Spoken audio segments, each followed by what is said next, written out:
Hello everyone, and today was budget day, where the Chancellor of the Exchequer announced the budget, I guess that's for next year. And I'm going to do a little analysis here of how that impacts on me.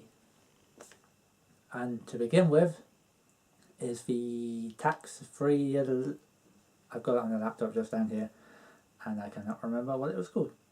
Yes, here it is, for tax-free personal allowance to rise to £10,600 from next month, April.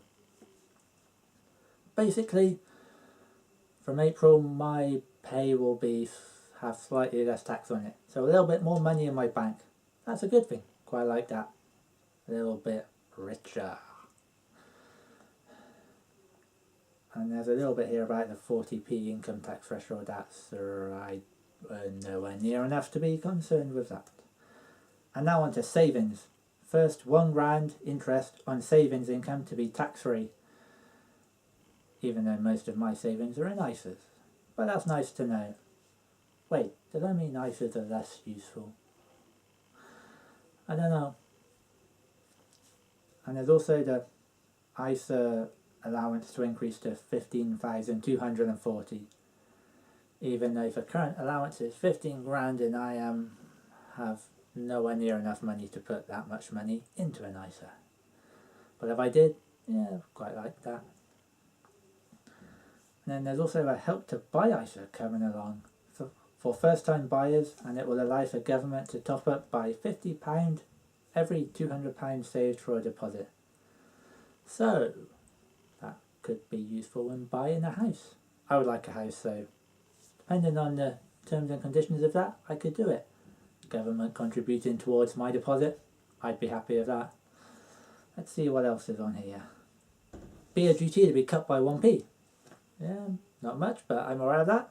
Have a beer here and there, nothing wrong with it being slightly cheaper. But cider's cut by 2p. I'm not much of a cider fan, prefer the beer, so I would have preferred those to have been the other way around. Let's see, petrol duty frozen. September's planned increase cancelled. Yeah, I don't drive much, but yeah, I'm happy with that. Less money spent on petrol. Not that I drive much and spend much on it anyway.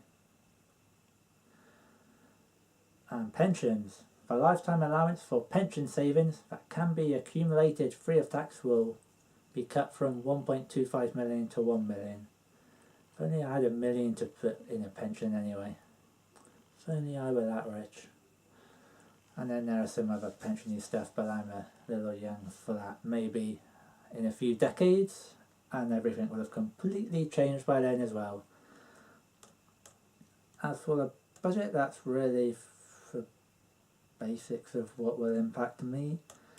Everything else seems to be far more political about stuff and increased taxes on banks. Well, if the banks were behaving themselves before, they wouldn't be taxed this extra bit. Especially those that have been trying to avoid tax. Tut tut.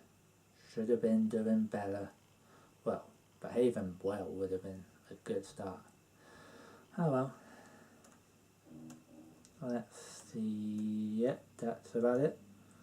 Ooh, interesting thing here. The cost of going across the Severn Bridge will decrease in 2018. About time. But that's it for the budget. My little analysis there, and from my point of view, for me personally, yeah, it's alright. A little less tax paid on my savings and on my income. So I am good with that and happy. And that's my nice little budget review. Hope you like it, and may do another one for the next budget, if it's as good as this one. Not holding my breath. But anyway, in conclusion, tax-free allowance increase, good for me. And it says it'll increase again next year and the year after, so a little extra income for me. So that makes it good. Anyway, hope you're all having a fantastic day, and see you later. Bye!